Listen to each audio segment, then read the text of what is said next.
আজ ট্রাইব্যুনালের কাজ হতে দেখা গেছে জেলায় জেলায়। আজ সকাল থেকেই সিউড়ির ডিআরডিসি হল চত্বরে ট্রাইব্যুনালের কাজ ঘিরে ভিড় বাড়তে শুরু করে।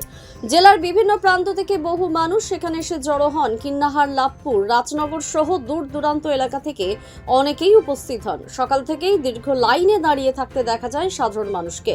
প্রত্যেকেই প্রয়োজনীয় কাগজপত্র সঙ্গে নিয়ে এসেছেন, তবে অতিরিক্ত ভিড়ের কারণে অনেককেই দীর্ঘক্ষণ অপেক্ষা করতে হয়েছে। এর ফলে ভোগান্তির শিকার হয়েছেন সাধারণ মানুষ। কাজের সম্পন্ন হওয়ার আশায় ঘন্টার পর ঘন্টা লাইনে দাঁড়িয়ে থাকতে হয়েছে অনেককেই। সব মিলিয়ে ট্রাইব্যুনাল ঘিরে সিউড়ির ডিআরডিসি হল চত্বরে দুর্ভোগের ছবি সামনে এসেছে।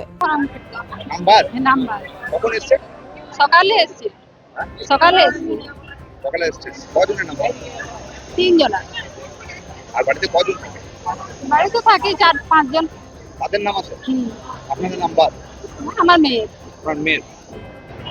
আমার এসেছে আমরা পাড়ুই থেকে। আমার প্রায় 1.5 ঘন্টা লাইনে দাঁড়িয়ে থাকা হলো। আমরা ফর্ম জমা দিতে এসেছি, ফর্ম জমা দিয়ে যাব।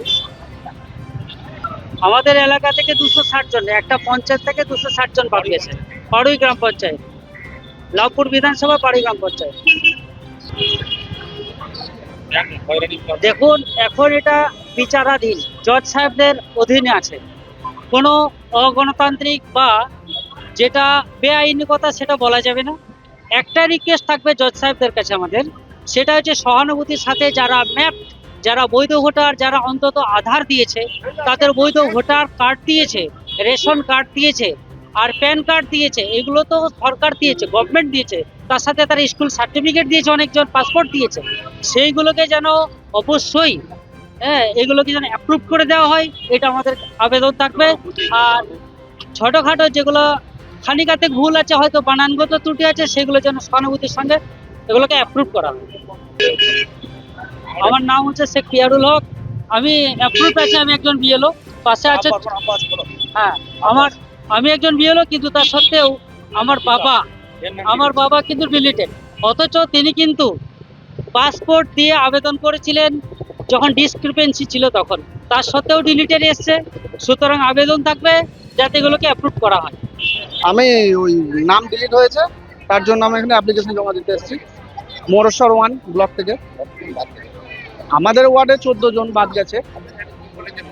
হ্যাঁ বলছি, আমাকে যখন ড্রাফট লিস্ট প্রকাশিত হয়, ড্রাফট লিস্ট প্রকাশিত হওয়ার পরে যাদের ডকুমেন্টসের গোলমাল ছিল, আমাকে তো শুনানি করতে হবে। শুনানি করে তো আমি আমার ডকুমেন্ট সাবমিট করে আমি তো বোঝাতে পারবো, কিন্তু আমাকে কোনো নোটিশ বা হিয়ারিং করা হয়নি।